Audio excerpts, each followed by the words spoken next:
Дали на 1 септември училишното звоно ќе го означи почетокот на новата учебна година во Јахја Кемал, се уште е неизвестно, иако до стартот има неполна недела. Според информациите, на барањето на официјална Анкара, образовните институции и основните компании и невладини организации кои се под раководство на Фетула Ѓулен, македонските власти одлучиле дека ќе одговорат со соодветни мерки доколку се утврди дека има прекршување на законите. Нашиот став беше и ќе биде дека Македонија единствено ги поддржува демократски избраните институции во Турција и во тој поглед ќе соработуваме со владата во Анкара во насока на помогнување, односно остварување на нивните цели, секако во рамки на нашето законодавство и во рамки на нашите интереси.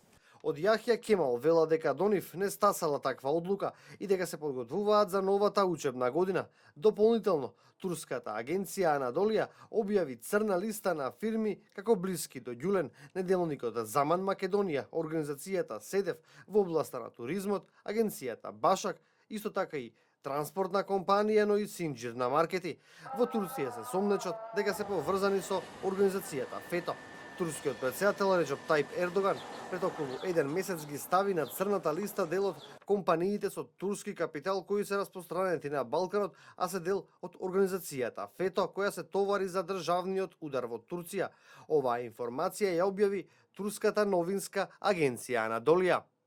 Организацијата од своите први години од постоењето во Македонија собирала пари за зекјат, берикет, за садака, пари за сиромашни, и за Курбан, делење месо за сиромашните за време на празникот Курбан Бајрам, и со собраните пари отворила невладини организации и училишта, со што придонесува за создавање забуна меѓу народот, бидејќи собира пари надвор од рамките на исламската верска заедница.